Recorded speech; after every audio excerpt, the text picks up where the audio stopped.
non-traditional teaching, you sit there and kind of wonder what church really is. What is the purpose? Why are we here? And you're quick to answer the equipping of the saints, worship, fellowship. But the church in the Western world seems so narrowly focused.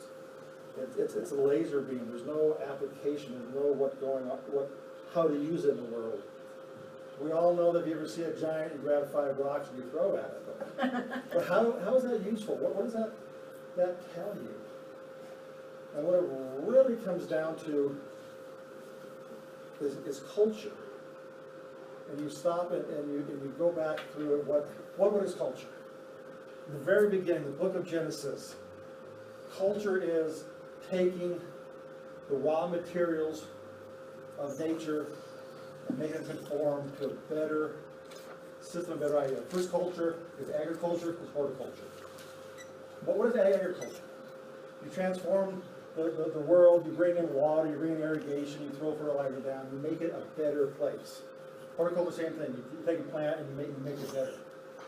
Somewhere along the Renaissance, the 1600s, 1700s, people decided we put culture to people.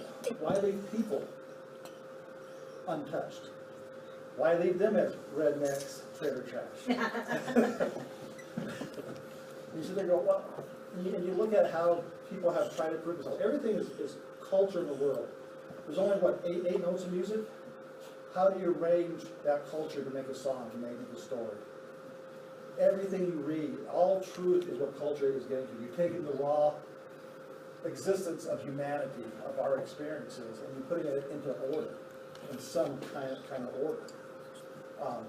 Music does that. Even your medical instruction manual is telling you a certain truth. And as a culture, we have to sit and decide what is the truth. How are we going to better ourselves? And lately, we feel like we're at a loss for our culture. I mean, the Conservative Party in America, the idea that the word conservative means to conserve, to maintain the same.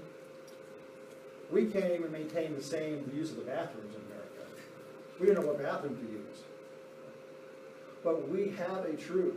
And some of us get too scared to look outside of our narrow 66 books of the Bible, which is definitely true, and is the real truth.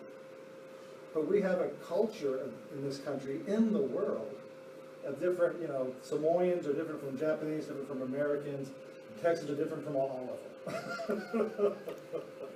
We have to take the culture, use what we have. Here in America now, the hot stories are Marvel Comics, are superheroes. And it's fun to go back and look in history on what the culture is doing. The Roaring Twenties.